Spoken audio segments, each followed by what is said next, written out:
C'est dans les années 50 que le concept du jeu vidéo naît dans les universités au cours des recherches sur l'informatique. Mais ce n'est qu'à partir des années 1970 qu'ils se font connaître au grand public avec la commercialisation des premières bornes arcade et des consoles de jeux vidéo. Dès lors, le jeu vidéo devient une industrie qui évolue avec la technologie et qui grandit d'autant plus chaque jour avec l'arrivée constante de nouveaux joueurs. Jusqu'à aujourd'hui, 8 générations de consoles se sont suivies, la toute dernière composée notamment de la PlayStation 4 et de la Xbox One. Cependant, le PC ou Personal Computer n'est pas négligeable dans l'industrie et qui prend d'autant plus de place avec la distribution dématérialisée, notamment avec la plateforme de jeu Steam. De plus, c'est sur le PC que se déroulent la majorité des événements compétitifs et les événements de lancement de beaucoup de jeux vidéo de nos jours. Depuis quelques années, le jeu vidéo s'est aussi énormément développé sur smartphones et tablettes, avec des appareils d'autant plus puissants possédant des écrans de plus en plus grands.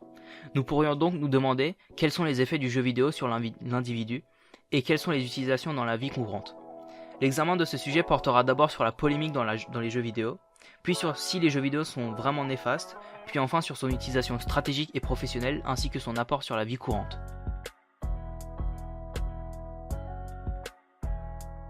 Même si la violence et la sexualité font partie des films, séries, etc., ce sont dans les jeux vidéo où ils causent les plus grandes controverses.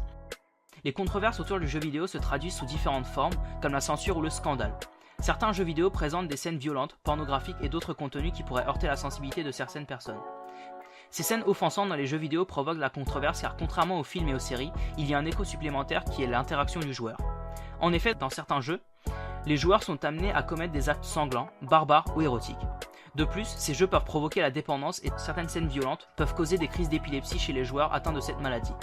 Le premier jeu ayant fait polémique de violence est Death Race, développé par la compagnie XCD en 1976 et publié aux États-Unis. Ce jeu est inspiré du film Death Race 2000 sorti en 1975. Environ 500 copies de jeu ont été publiées. C'est un jeu jouable à 1 ou 2 joueurs.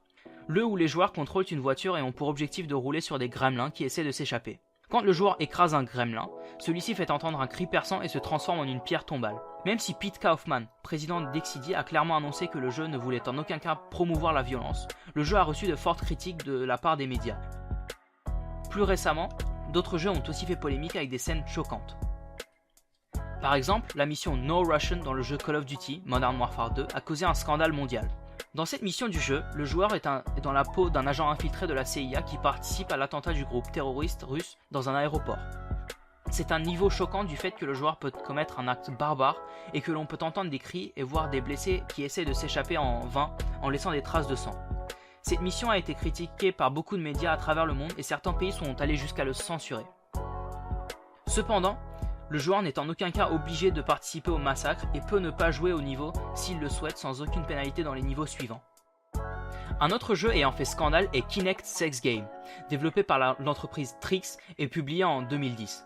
La Kinect est un capteur de mouvement relié à la console de jeu Xbox et permet aux joueurs de jouer aux jeux vidéo tout en pratiquant des activités comme la danse ou le sport. Cependant, l'entreprise Trix a détourné l'objectif premier de cet outil en développant un jeu de rôle pour adultes. Grâce à la Kinect, le joueur peut jouer et accomplir divers actes sexuels. Même si ces jeux ont fait controverse, beaucoup d'autres jeux ont fait polémique avec des scènes obscènes qui pourraient heurter la sensibilité de certains joueurs. On pourrait notamment citer la scène de torture dans le jeu Grand Theft Auto V. C'est une scène où le joueur est amené à utiliser diverses méthodes de torture extrêmement violentes sur un personnage secondaire du jeu pour pouvoir lui extorquer des informations. De plus, la série de jeux Grand Theft Auto V a beaucoup fait polémique avec divers actes de violence pouvant être perpétrés, mais aussi avec divers actes sexuels. Cependant, les jeux cités en exemple ci-dessus ne sont qu'une poignée de jeux contenant de la violence. D'autres gros titres contiennent des scènes obscènes et offensantes. Nous pourrions citer par exemple des jeux comme Sleeping Dogs, Warhammer 40 000 ou encore God of War. Les jeux cités ici sont tous des jeux contenant des scènes de gore, de violence gratuite et extrême et des scènes contenant de la nudité. Cependant, il ne faut pas oublier que la majorité de ces jeux sont déconseillés aux moins de 16 voire 18 ans. Bien que ces jeux vidéo ont une restriction d'âge et tout type d'avertissement, ils peuvent avoir des effets négatifs, psychologiques et physiques sur l'individu, qu'ils soient conformes aux restrictions d'âge ou non. Ces effets font autant polémique que les contenus pouvant heurter la sensibilité de certaines personnes. Les effets négatifs se manifestent sous différents types et sous différents degrés, allant parfois même jusqu'à la mort de l'individu. Cependant, tout type de jeux vidéo peuvent avoir des effets négatifs, voire dévastateurs sur le joueur. De plus, ces restrictions d'âge ne sont qu'à titre indicatif. Le 10 avril 2013, en Italie, 2 filles de 15 ans ont battu et tué un homme âgé de 67 ans qui les avait prises en stop pour, soi-disant, s'amuser. Suite à cet incident, une expérience sociale a été menée par les chercheurs Alessandro Gabbiadini avec l'aide de ses collègues des universités Milan Bicocca, Jeunesse et Ohio. Ils décident de faire l'expérience sur un groupe de 172 adolescents, tous âgés de 13 à 19 ans. Pendant 30 minutes, certains doivent jouer au jeu Grand Theft Auto et d'autres doivent jouer à un jeu plus classique de type Pinball 3D. Cependant, de nombreuses études et recherches ont été faites sur l'irritabilité et l'agressivité induites par les jeux vidéo violents. L'équipe de Gabbiadini se concentre alors sur les effets spécifiques des jeux vidéo violents conduisant à des comportements immoraux comme par exemple l'agression ou la tricherie. Après 30 minutes, les sujets tests ayant joué à Grand Theft Auto sont remis tout de suite en situation de jeu face à un adversaire. Les sujets ayant joué à Grand Theft Auto se sont montrés beaucoup plus immoraux lorsqu'ils avaient l'opportunité de punir leur adversaire. Les jeux vidéo peuvent avoir un autre effet très négatif qui est l'addiction. C'est en 2002 que l'hôpital Marmottan à Paris ouvre une section dédiée aux jeux vidéo. L'hôpital Marmottan est spécialisé dans les addictions. Leurs recherches ont prouvé que l'addiction aux jeux vidéo peut provoquer une séparation des parents provoquée par un conflit entre l'enfant et sa mère ou son père. On peut en plus distinguer certaines catégories de jeux vidéo qui mènent à l'addiction. Les jeux de rôle ou RPG, Role Playing Games, et les jeux de tir à la première personne ou FPS, First Person Shooter. Ces jeux seraient en effet utilisés pour combler un manque et sont plus qu'une véritable drogue. Le sujet de la dépendance aux jeux vidéo devient un sujet privilégié lors de beaucoup de conférences et de forums sur la santé. Cependant, ici encore, on retrouve la même conclusion. A priori, il n'y a aucun risque chez les jeunes sans problème, n'ayant pas de troubles, et c'est essentiellement les jeux en ligne qui ont un caractère addictif. Cependant, les risques sont moindres par rapport aux risques d'addiction à la drogue, à l'alcool ou encore aux jeux d'argent. De plus, la dépendance aux jeux vidéo n'est pas considérée comme un problème de santé publique. Une enquête faite par l'Observatoire français des drogues et de la toxicomanie en 2014 a prouvé que l'usage problématique des écrans ne concerne que 1 à 2% de la population française et 5% des adolescents en France, avec un élève sur 8 faisant un usage excessif des jeux vidéo. Les experts conseillent donc aux parents d'établir des règles, de suivre la pratique du jeu des enfants et de limiter leur temps de jeu, que ce soit quotidien, hebdomadaire, etc. Cependant, une recherche publiée par le Conseil économique, social et environnemental nous montre que la dépendance aux jeux vidéo est le deuxième motif de visite médicale après le cannabis, ce qui le place au même niveau que l'alcool et le tabac. De plus, la dépendance aux jeux vidéo peut affecter négativement la sociabilité et la psychologie de l'individu. En effet, les jeux vidéo agissent comme une drogue sur le cerveau et peuvent rendre les individus nerveux et certains joueurs peuvent présenter des troubles comportementaux. Les jeux vidéo peuvent aussi entraîner le renfermement de certains individus. Ils se coupent du monde et ne font que jouer. De plus, beaucoup de jeux d'action et d'horreur peuvent choquer certains joueurs. C'est pour cela que l'organisation PEGI a été créée en 2003 pour informer le joueur de façon précise et simple sur le type de jeu qu'ils achètent. Certaines personnes et experts qualifient les joueurs faisant un usage excessif des écrans de no-life. En effet, il arrive que des joueurs restent enfermés chez eux pendant de très longues durées et sacrifiant parfois même leur santé, en prenant peu de temps pour se détendre et surtout dormir. De plus, même si très rare, l'addiction aux jeux vidéo peut conduire à la mort du joueur. On pourrait notamment citer la mort d'un joueur de 18 ans de Diablo 3 en mai 2012 après avoir joué 40 heures d'affilée au jeu. Il est décédé d'épuisement dans un cybercafé en Taïwan. Il n'a en effet pas pris le temps de manger, de s'hydrater ou même de dormir. Avec l'apparition plus fréquente des questions sur la dépendance aux jeux vidéo vers 2006, les préjugés comme quoi les jeux vidéo violents peuvent rendre violents apparaissent. En effet, on retrouve cette affirmation chez les particuliers s'étant rendus à l'hôpital Marmottan pour un cas de dépendance. Des recherches faites par les docteurs Sonia Brady et Karen Matthews suggèrent que les joueurs jouant à des jeux contenant de la violence ont une augmentation de la pression sanguine et des réactions moindres face à l'évocation de scènes violentes. De plus, d'autres experts prônant les dangers des jeux vidéo affirment que le fait qu'on soit acteur dans un jeu vidéo peut être un facteur responsable d'un comportement agressif chez les joueurs. De plus, les joueurs ayant une sensibilité fragile pourraient être amenés à voir la violence comme quelque chose de normal, de banal dans la vie de tous les jours, et la reproduire. Pour déterminer les différences de comportement entre deux groupes de joueurs différents, le Dr Yang Bong a mené une recherche. Il a rassemblé un premier groupe de sujets tests qui ne jouaient pas aux jeux vidéo et un deuxième groupe à qui il a imposé un rythme de jeu de 10 heures par semaine. Les résultats de ces tests servent de preuve à ce genre d'hypothèse, car les jeux vidéo ont des effets à long terme. Une exposition prolongée aux jeux vidéo entraîne le mauvais fonctionnement du lobe frontal et par conséquent un changement d'émotion. Les jeux vidéo violents entraînent une augmentation de l'anxiété des joueurs en baissant l'activité de ce lobe. Une recherche faite par l'Académie des sciences de l'Institut de France a montré que les jeux vidéo sont utilisés comme un véritable exutoire et qu'ils sont perçus en quelque sorte comme un rêve permettant de s'éloigner de la réalité douloureuse. Cependant, il ne faut pas oublier que les jeux vidéo et les écrans en général peuvent avoir des effets négatifs sur le plan physique aussi. En effet, les effets dégradants physiquement peuvent aller jusqu'à modifier le mode de vie de l'individu. Tout d'abord, les jeux vidéo et les écrans peuvent avoir des effets dégradants sur la vue. En effet, l'œil humain n'est pas conçu pour être exposé de façon prolongée à un écran.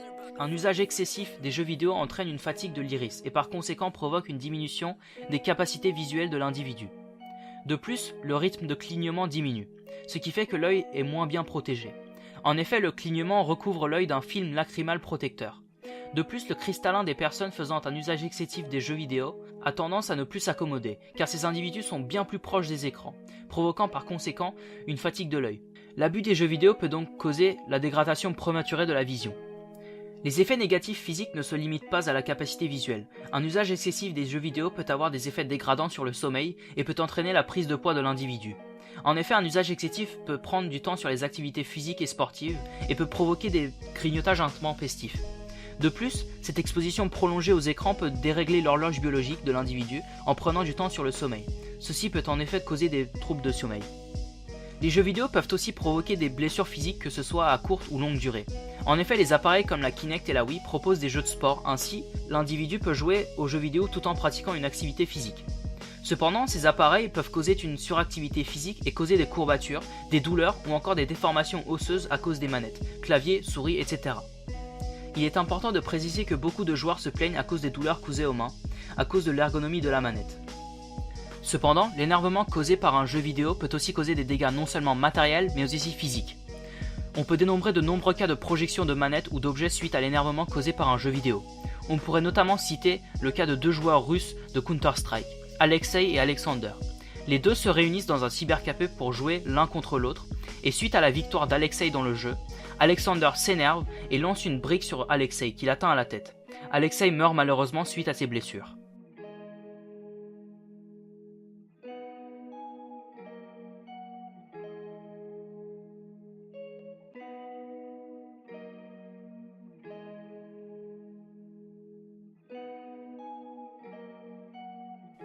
Même si les jeux vidéo peuvent avoir beaucoup d'effets négatifs, ils peuvent aussi avoir beaucoup d'effets positifs, que ce soit sur le plan physique ou le plan psychologique.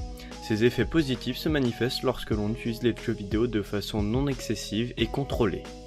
Jouer aux jeux vidéo peut en quelque sorte être vu comme un entraînement. En effet, jouer aux jeux vidéo fournit de demandes cognitives et motrices complexes. De plus, cela peut avoir des effets bénéfiques sur le cerveau. Une expérience faite par les scientifiques Kuhn, Gleich, Lindenberger et Gallian a prouvé que jouer au jeu Super Mario induit la plasticité cérébrale structurelle, c'est-à-dire que des changements de la matière grise résultent de la formation de ce jeu vidéo. L'expérience a été faite sur deux groupes de sujets tests, un groupe témoin qui n'est pas exposé aux jeux de plateforme, ici Super Mario, et un deuxième groupe de sujets tests qui jouent aux jeux de plateforme pendant 30 minutes chaque jour pendant 2 mois. Les chercheurs ont constaté une augmentation de la matière grise dans l'hippocampe 3, le cortex préfrontal dorsolatéral et le cervelet bilatéral chez les sujets tests qui ont joué au jeu Super Mario. L'augmentation de la matière grise dans l'hippocampe droit est liée à des changements de la stratégie de navigation égocentrique à la stratégie de navigation allocentrique. L'augmentation de la matière grise dans l'hippocampe droit et dans le cortex préfrontal dorsolatéral droit est liée au désir des participants pour jouer aux jeux vidéo.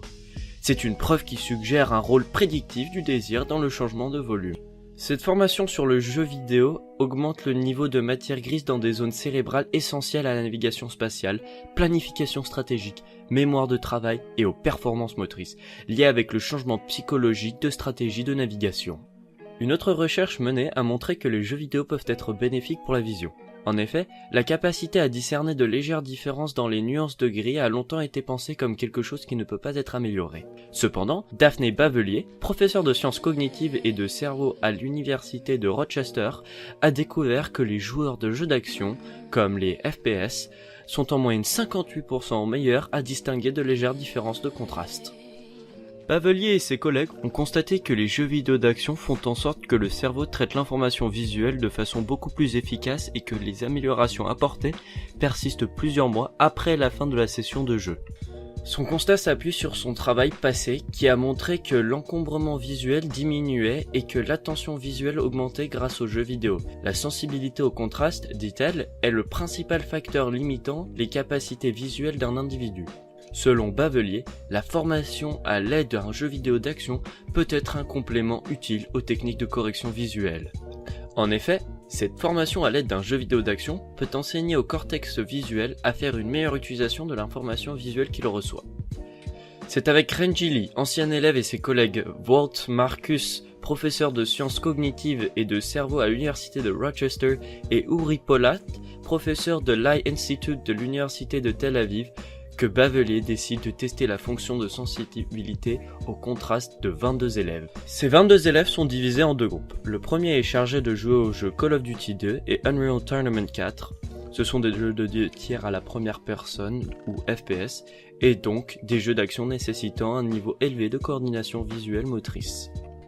Le deuxième groupe est chargé de jouer au jeu vidéo Sims 2. C'est un jeu très riche au niveau visuel, mais qui, cependant, ne nécessite pas le niveau de coordination visuelle motrice que les jeux auxquels le premier groupe doit jouer. Les deux groupes se voient imposer un temps de jeu de 50 heures sur une durée de 9 semaines. À la fin de l'expérience, Bavelier et ses collègues constatent que les joueurs ayant joué aux jeux Call of Duty 2 et Unreal Tournament 4 avaient une amélioration moyenne de 43% à discerner de légères nuances de gris. De l'autre côté, les joueurs ayant joué au jeu Sims 2 n'ont aucune amélioration. En effet, les jeux d'action et de tir à la première personne comme Call of Duty et Unreal Tournament poussent le système visuel humain à ses limites et par conséquent, le cerveau s'adapte à lui. De plus, les effets positifs étaient présents 2 années après l'expérience. Cette recherche montre que malgré les préoccupations, les jeux vidéo ne sont pas nécessairement néfastes, du moins pour les capacités visuelles d'un individu. Cependant, même si les jeux vidéo ont beaucoup d'effets positifs, ils ne se limitent pas seulement au niveau physique. En effet, les jeux vidéo peuvent avoir de nombreux effets très positifs sur la psychologie de l'individu. Une expérience sociale, faite par les scientifiques Franceschini et Gori, a prouvé que 12 heures de temps de jeu à des jeux d'action améliorent fortement les capacités de lecture des enfants atteints de la dyslexie. Ces scientifiques ont testé les capacités de lecture phonologique et attentionnelle de 2 groupes d'enfants atteints de dyslexie avant et après avoir joué à des jeux vidéo d'action. Les sujets tests se voyaient imposer un rythme de jeu de 80 minutes par jour pendant 9 séances. Cette recherche a prouvé que jouer seulement à des jeux vidéo d'action améliore la vitesse de lecture chez l'enfant dyslexique. Enfin, une recherche faite par les scientifiques à l'université d'Oxford en Angleterre et à l'université de Rochester aux États-Unis a démontré que les désengagements moraux provoqués par un jeu vidéo n'étaient pas liés au contenu violent du jeu vidéo. En effet, des scientifiques ont fait des tests sur des volontaires qui joueraient à des jeux violents et non violents. Les chercheurs ont constaté que les facteurs décisifs étaient comment les volontaires pouvaient maîtriser le jeu vidéo après 20 minutes de temps de jeu. En effet, les jeux trop difficiles ou les jeux où les joueurs n'arrivaient pas à maîtriser les commandes trop compliquées induisaient l'agressivité et le désengagement moral. Il y avait en effet presque aucune différence entre les joueurs ayant joué à des jeux violents et les joueurs ayant joué à des jeux non violents. Les jeux vidéo dans cette situation étaient modifiés par les chercheurs pour faire en sorte que les jeux ou leurs commandes soient très intuitives ou très frustrantes. Puis, après 20 minutes de temps de jeu, 10 minutes de repos sont accordées aux participants avant de mesurer leur niveau d'agressivité après avoir joué à un jeu avec des commandes intuitives et qui n'étaient pas trop difficiles, et après avoir joué à un jeu avec un niveau de difficulté très élevé et des commandes non intuitives. En effet, les chercheurs ont constaté qu'après avoir joué à un jeu trop difficile avec des commandes non intuitives, les joueurs se sentaient irrités et agressifs. Cette expérience sociale prouve donc que le contenu violent d'un jeu ne rend pas forcément violent, et que les commandes et le niveau de difficulté du jeu étaient les facteurs décisifs. De plus, plusieurs secteurs professionnels exploitent les bienfaits des jeux vidéo en les utilisant comme des outils de travail intuitifs. Nous pourrions notamment citer le secteur de l'aviation ou encore le fait que le jeu vidéo est devenu un véritable sport avec des compétitions organisées sur divers jeux vidéo comme Counter-Strike ou encore League of Legends.